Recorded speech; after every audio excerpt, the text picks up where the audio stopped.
بسم اللہ الرحمن الرحیم۔ السلام علیکم۔ آپ دیکھ رہے ہیں دنیائے اسلام 786۔ دوستو، اگر آپ نے ہمارا چینل سبسکرائب نہیں کیا تو ضرور سبسکرائب کر لیں۔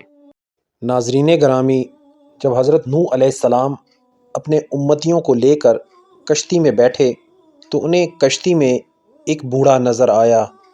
اسے کوئی پہچانتا بھی نہیں تھا۔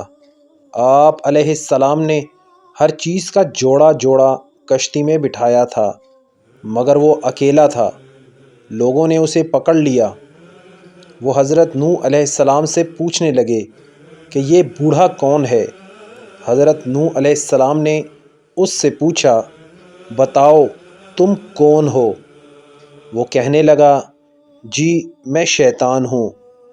آپ نے سن کر فرمایا، تو اتنا چالاک اور بدمعاش ہے کہ کشتی میں آ گیا؟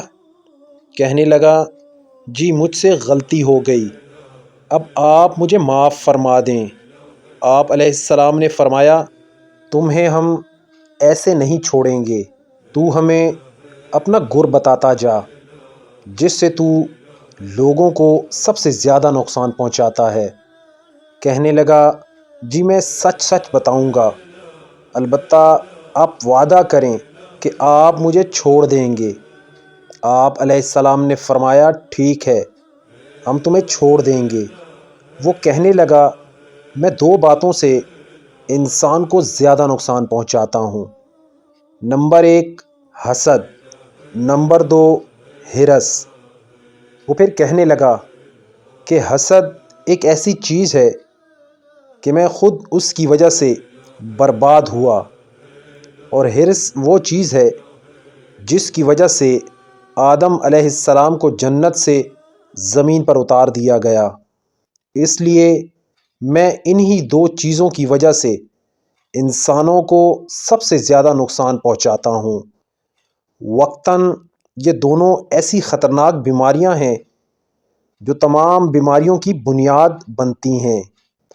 آج کی سب لڑائی جھگڑے یا تو حسد کی وجہ سے ہیں یا ہرس کی وجہ سے۔ حاسد انسان اندر ہی اندر آگ میں جلتا رہتا ہے۔ وہ کسی کو اچھی حالت میں دیکھ نہیں سکتا۔ دوسرے انسان پر اللہ تعالیٰ کی نعمتیں ہوتی ہیں، اور حاسد کے اندر مروڑ پیدا ہوتے ہیں کہ وہ اچھی حالت میں کیوں ہے۔ اللہ تعالیٰ ہمیں حسد اور ہرس سے محفوظ فرمائے۔ آمین ثم آمین۔